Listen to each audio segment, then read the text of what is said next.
Last game week we gambled against Salah, who was 184% effective ownership because I said that it would be difficult for him to break down Everton's defence. I was right, and we nailed the differential captain in Isak. Make sure you subscribe if you've not already so you don't miss any future captain picks. Palmer's on this game week shortlist against Isak's game week 30 opponents Brentford.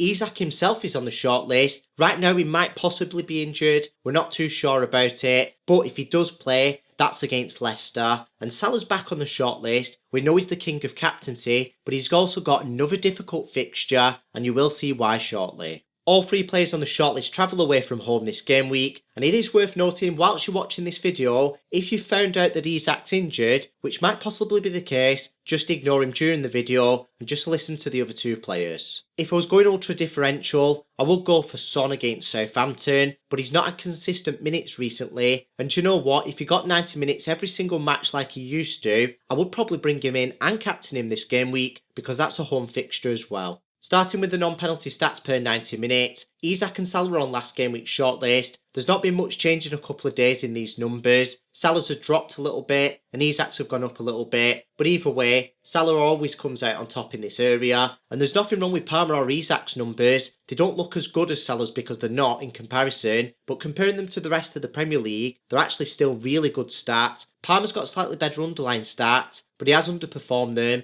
Isak's massively overperformed his. He's in form at the minute. I wouldn't say there's much between those two in terms of stats. If you watch my videos often, you'll know the score with the set pieces, because these three players are always on the shortlist or pretty much most of the time. Palmer and Salah are nailed on pens. Isak's nearly nailed on pens. It does depend whether Wilson's on the pitch or not, which isn't often at all. And of course this does depend on Isak being injured or not. Isak does take the occasional direct free kick. Salah doesn't take any free kicks or corners, and Palmer's the set piece specialist at Chelsea. He takes direct free kicks, indirect free kicks and corners, along with his penalties of course. Moving on to the probability section, these odds are based on the assumption that each player plays 90 minutes. That does apply to Isak, especially this game week. His expected minutes aren't near 90 at the minute. We will take a look at them later on in the video, but if he does play the full match, I'd say he's got the best odds because he's got the highest anytime goal scorer odds, and that's by quite a margin. And when you combine that with the anytime assist odds, he's got the highest chance of returning as well, and his odds are weighted more towards goals than any other player on the shortlist. I understand the other two players get an additional point for every goal scored because they're midfielders, but that's not enough to compensate for me. Isak's at the toss of the coin of scoring a goal, and his anytime return odds are still only a 39% chance of blanking. Salah's at the toss of a coin of blanking himself near enough. In fact, you won't hear me say this much, but Palmer's got better odds than Salah this game week. He's only got a 1% less chance of scoring, but he's actually got an 8% higher chance of assisting, and when you combine both of them together, he's got a 5% clear-cut lead on the anytime return odds.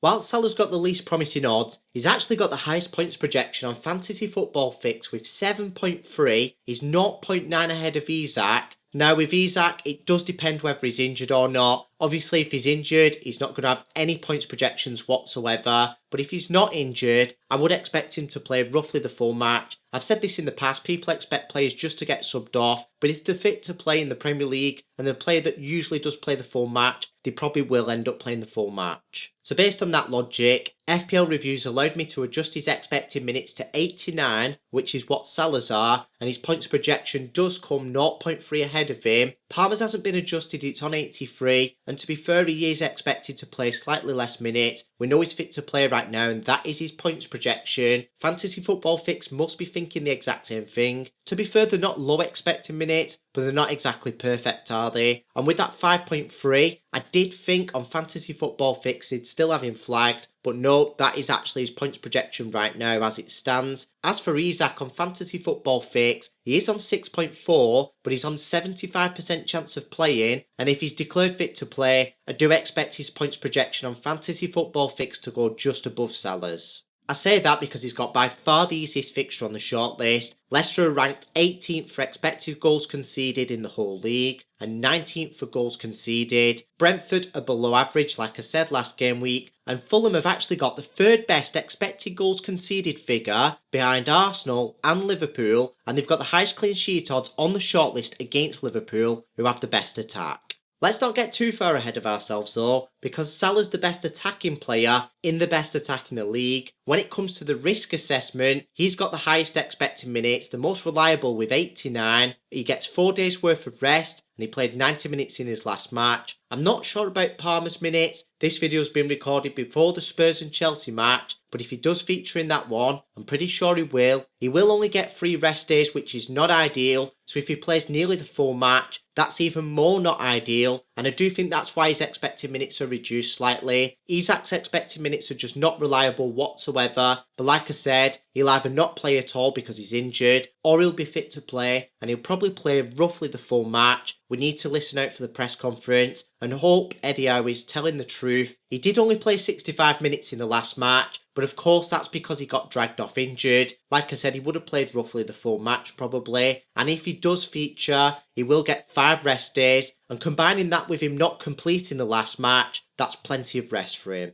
Last game week I said how this season I didn't captain Salah against Forest at home or Forest away because they've got a decent defence, and he blanked. I used that logic to not captain him against Everton at home. He went and blanked because Everton's got a decent defence. Now Fulham have actually got a better defence than Everton and Forest, and they've got the home advantage. So based on that logic, I really hope Isak plays this game week because I think he's the best captain. I think the best vice captain is actually Palmer because Brentford's a pretty poor defence and Fulham's got a very strong defence, but he's not in my team. I don't think I'll have him in my team, so I might have to vice captain Salah. If you found this video informative, make sure you subscribe so you don't miss any future videos like this.